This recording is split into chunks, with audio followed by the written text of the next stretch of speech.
Welcome to today we're diving deep into the power of the subconscious mind. We're exploring excerpts you chose from, hold on, The Power of Your Subconscious Mind by Joseph Murphy. This one's revised by Ian McMahon. We're gonna, get ready to explore how your thoughts, get this, might be shaping your reality. Yeah, it's a fascinating topic. Really, yeah. Tons of people go through life not even realizing the potential of their subconscious. It really is almost like having this crazy superpower we didn't even know we had, right there under the surface. Maybe we should start with the basics, though. What is the subconscious mind? How is that different from, our regular conscious mind? So, Murphy, he uses this analogy of a ship, right? Think of your conscious mind as the captain. They're making decisions, giving all the orders. Your subconscious, that's like the engine room, below deck. It's running the show. But here's the thing, based on the captain's commands. But, and this is where it gets super interesting, Murphy says that even a small idea, if you whisper it to your subconscious, it can have this huge impact. And he gives that example, the woman who cured her arthritis and her psoriasis, all with just a piece of wood. I mean, come on, that sounds almost too good to be true, right? How is that even possible? Well, it's not really about the wood itself, right? It's more about what she believed about it. Mm-hmm. Kind of like the placebo effect. If you believe something is going to make you better, truly believe it, your body often responds. And it seems like, at least what Murphy's suggesting, is that this woman's her total faith in the wood's healing, her believing it, it triggered this response, in her subconscious, leading to actual real change. So it's not just wishful thinking or anything. Yeah. Our beliefs actually have a real impact, a tangible impact on our well-being. Exactly. It all comes down to the meaning we give to things. And it's not just physical health. I mean, Murphy's arguing that this subconscious influence, it reaches into every part of our lives, right? So your relationships, money, even breaking bad habits, that too. And Murphy also, he talks about Enrico Caruso, the opera singer, and how he used to, get this, suffer from terrible stage fright. And you would think, with someone so talented, that wouldn't be a problem, but... Well, the thing is, Caruso, it's he got this mind-body connection. Yeah. Intuitively almost. Mm-hmm. So he didn't, he wouldn't let the conscious fear take over, Yeah. He would talk directly to his subconscious. It was almost like giving himself a pep talk. So what, he would give himself a little pep talk, you got this? Yeah, he'd say things, repeat phrases to himself, be still, be quiet, be in control. And you know what? It worked. Yeah. He calmed his anxieties, and then bam, amazing performances. So, okay, I get it. But if we're not, actively aware of what our subconscious is doing, those processes, how can we even, how do we influence them? It almost seems it's we're just kind of at the mercy of whatever our subconscious decides to do, It can feel that way, definitely. But think of it like this. Okay, so your conscious mind, that's the gardener, right? Mm-hmm. And you're planting seeds. You wouldn't plant seeds you don't want to grow. So it's about, being mindful of what you're thinking. What are those thoughts, right? Mm-hmm. Fear, doubt, limitations. Or are they more courage, confidence, abundance? Which seeds are you planting? So we got to be intentional with those seeds that we're planting, right? Totally. And that's where, this whole idea of auto-suggestion comes in. So what you're doing is you're deciding what thoughts, what beliefs you're giving to your subconscious, you're feeding it. And Murphy, he talks about Janet. She was this crazy talented singer, but she was crippled by fear, fear of failure, so it was she was almost sabotaging herself before she even started. Yeah, and that is the perfect example of how the negative self-talk, it becomes the self-fulfilling prophecy, right? Mm-hmm. But Janet, she learned about this auto-suggestion, and so she started to, she replaced all those negative thoughts with these positive affirmations. So instead of, I'm going to mess up, it was, I sing beautifully, I'm poised, I'm confident, and wow, her entire, her demeanor, everything changed. It's she literally rewired her internal dialogue, what she was saying to herself in her head. But it's not only our own thoughts, right, that shape our subconscious. What about, the messages, the ones we get from, everyone else, especially, when we're kids? Oh, absolutely. That's huge. Murphy, he calls those heterosuggestions. Yeah. So they're these external suggestions, right? They get embedded in our minds, and often we don't even realize it. Think back to when you were growing up. What were the messages you heard?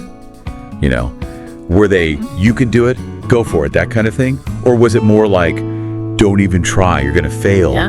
Did it build you up, your self-belief, or did it plant seeds of, like seeds of doubt? It's almost like we kind of inherit these subconscious blueprints from, like the world around us, right? Our environment. Exactly. And those early influences, they can have this huge impact on, on how we see ourselves and how we see the world.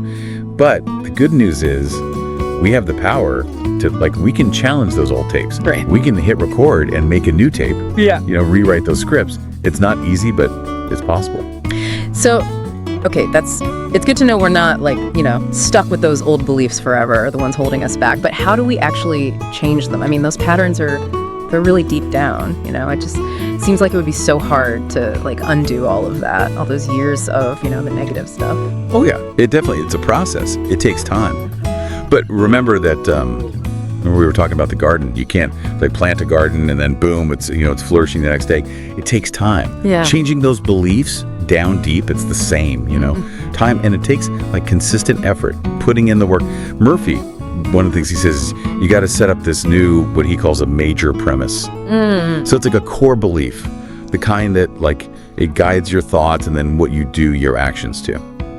So instead of running on that default setting, I'm not good enough, or I always mess things up, you switch it up, right? You go for something more, I don't know, more powerful, I can do anything I set my mind to, something like that. Yeah, exactly. It's like you're changing the whole story, Yeah. that internal narrative. You go from lack to abundance, from I can't to I can. And Murphy, he talks about this college professor, right? This guy was convinced his life was just a complete mess. The guy believed that anything he touched just fell apart. And the sad part is his life, it really did reflect that belief. Oh, wow. So it's he was subconsciously making it all happen, the mess and everything. Yeah, it's like he was sabotaging himself without even realizing it. So how did he get out of that negative loop? It's you get stuck. So Murphy, he helped him, right? Helped him figure out what that self-defeating major premise was, the one that was causing all the trouble.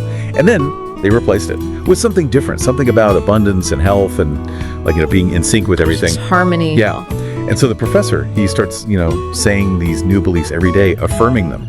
And slowly, his life, it started changing to match those positive changes he was putting out there. It's kind of wild, how much our beliefs, they really do shape what happens to us, our reality. It makes you wonder, what else could we achieve if we really, truly tapped into that power, that subconscious power? Well, Murphy would probably say we're capable of a lot more than we realize.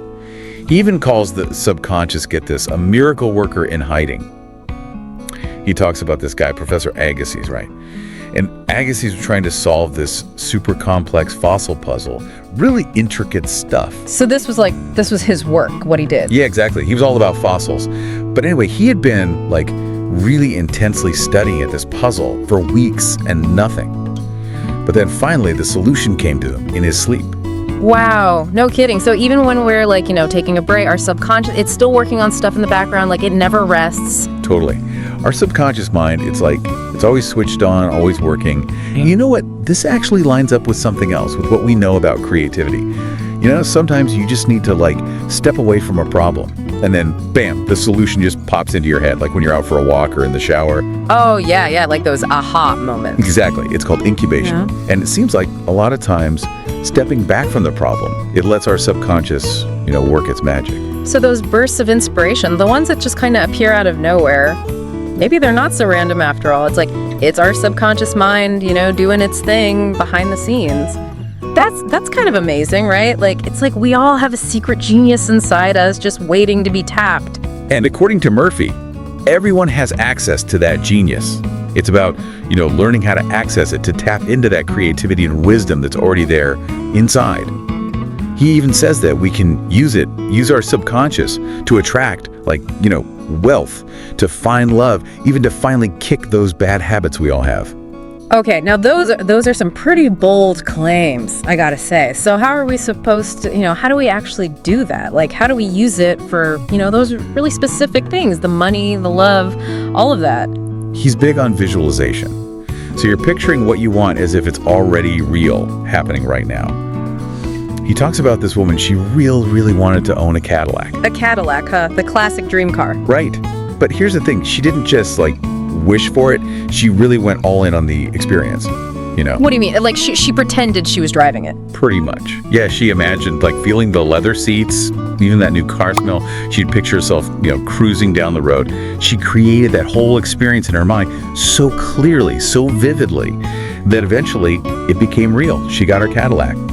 So it's not just like thinking it, you gotta feel it, right? Like experience it with like all your senses. Yes. Yeah. Exactly. Because your subconscious, it connects with emotions, feelings. The more you can connect with what you want emotionally, the stronger those visualizations get. And it's not just, material things either. So, okay, let's say you want to find a partner, right? You could use this for that too.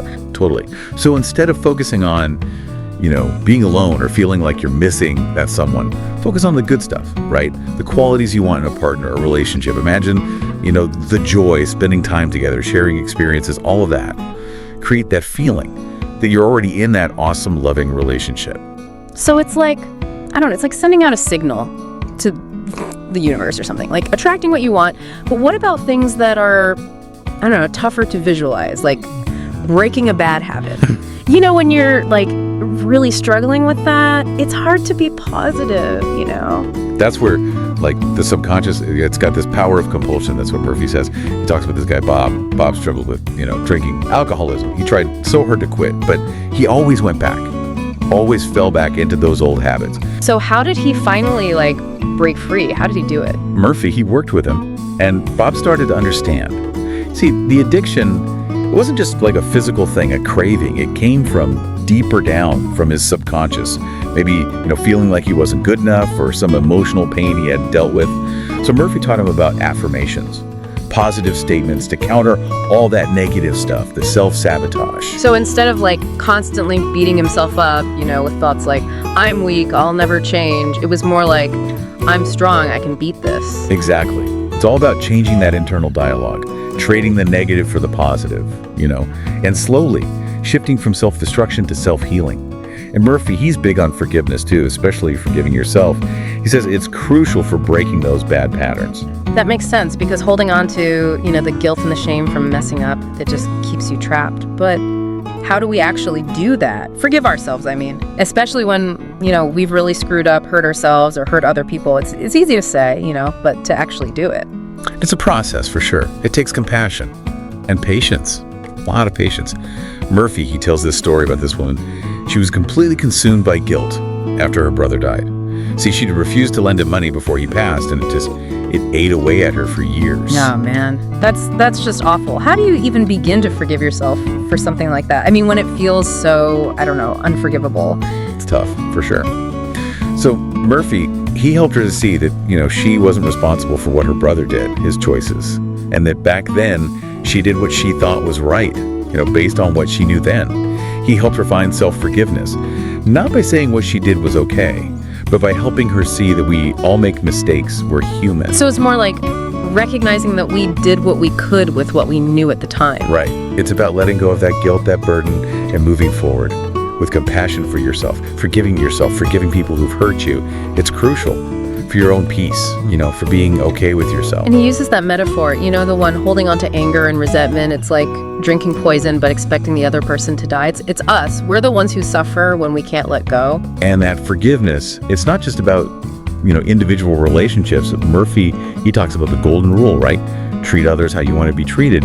It's about realizing we attract what we put out there. So if you're always, criticizing people, judging them, you're going to get that right back. But if you're kind, compassionate, you create this like more positive environment, right? It's like almost like a ripple effect. Totally. Our thoughts, our beliefs, they have this way of like creating our reality.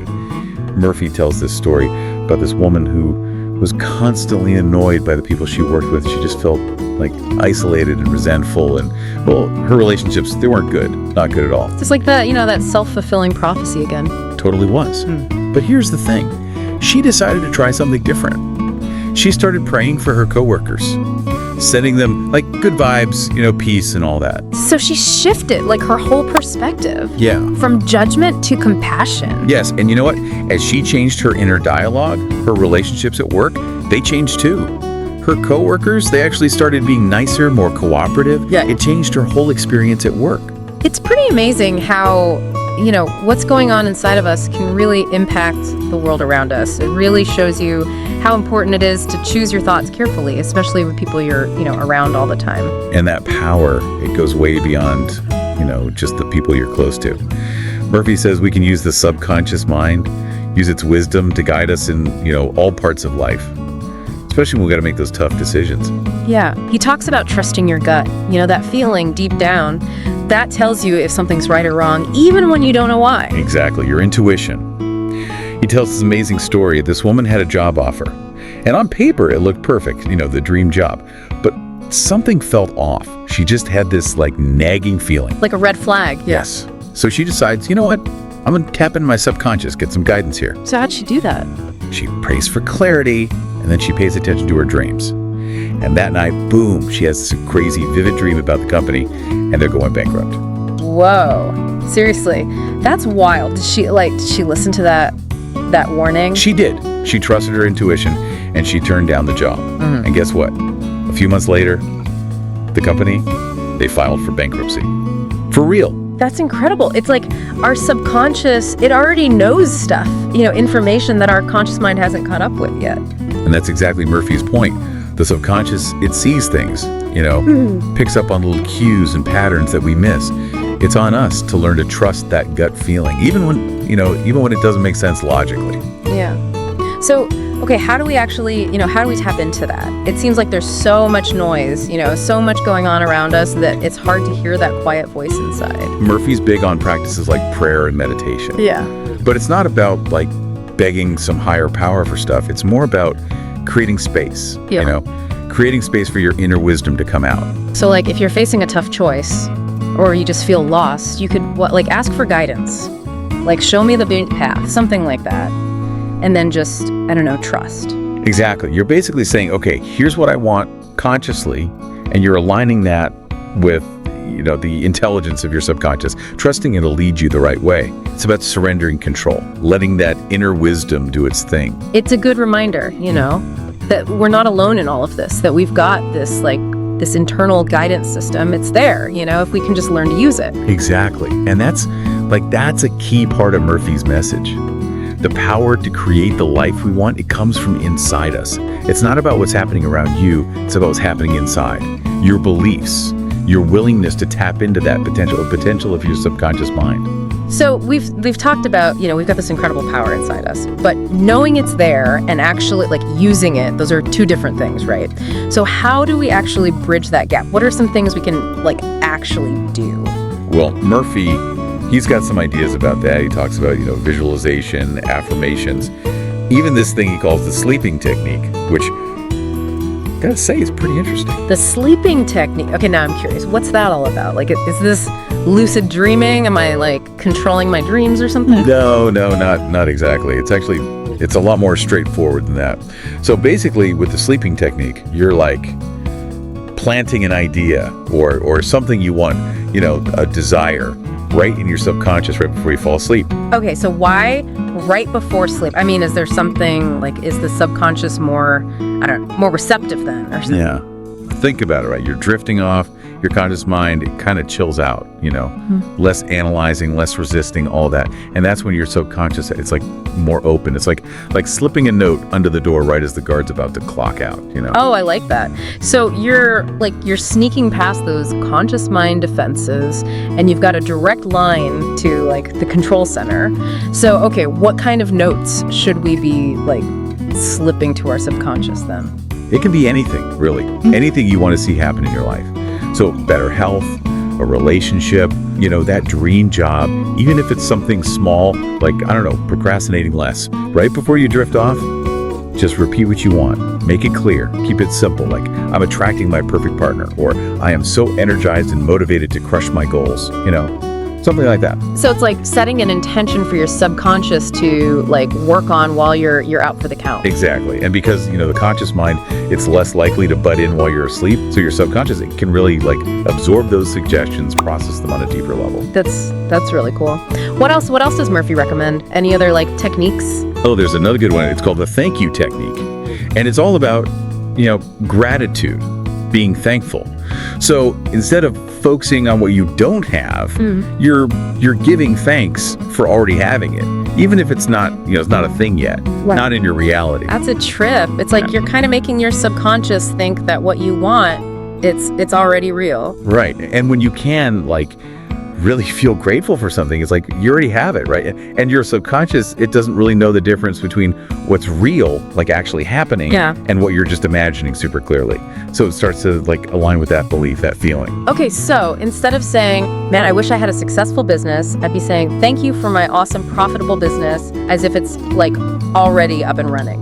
Exactly. You're shifting from I don't have this to I have this, from wishing to gratitude, And that sends this powerful message to your subconscious. And then who knows, this might start showing up in your life, in a real concrete way. It seems so simple, right? Just changing how you're thinking about it, but it could have huge effects. So what about specific stuff? Does Murphy talk about health problems? I mean, that's something, a lot of people struggle with, being healthy, not getting sick, all of that. He does. And his whole thing is being healthy, that's our natural state. That's how we're supposed to be. So getting sick, it's not inevitable. It's more you're out of balance. Yeah. So it's not about battling some disease. It's more getting back in sync, returning to being whole. Yes. Yeah. Exactly. And he's really big on the power of the subconscious mind, both for staying healthy and getting better when you are sick. So how do we actually use that power? If someone's dealing with a health issue, what does Murphy suggest? Affirmations are big. You're using them to really get that idea of perfect health into your subconscious, planted deep. So don't dwell on the bad stuff, the symptoms, all of that.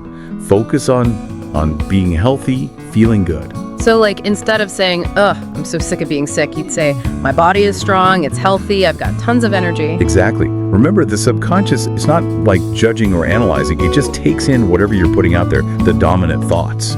So when you're constantly putting out that energy of health, being whole, you're basically reprogramming your subconscious, getting it in line with that vision. Okay, yeah, that makes sense. It's giving your subconscious mind a brand new blueprint to work from. But this isn't about ignoring what your doctor says, right? Oh, absolutely not. It's more working together, you and your doctor, as a team. Yeah. But at the same time, you're using your mind, right, to help yourself heal. It's about realizing that you're not helpless. We've got this amazing ability to heal, to be well. And when we line up what we want consciously with the power of our subconscious, that's when incredible things can happen. Real transformation. This whole deep dive, it's been amazing. Eye-opening, really. It's we're just starting to, scratch the surface of what we can really do. When we start to understand and actually work with our subconscious mind. It's a journey, figuring out your own mind, and it's a journey everyone can take. And Murphy's work, it reminds us all that it's not about, what's happening to us, it's about what we believe. When we choose empowering thoughts, when we get to know ourselves better, when we use these tools like we've been talking about, the visualization, affirmations, even that sleeping technique, that's how we unlock that potential inside us. And that's how we create lives full of abundance, joy, all the good stuff. It's about realizing we're not just along for the ride, right? We're the ones driving. And the power to change our reality, to make it what we want, it's already inside us. It's in all of us. Yes, exactly. And that's a powerful thought, isn't it? The more we understand our own minds, the more we realize we're not limited. We're creating right along with the universe, and we can make our dreams real.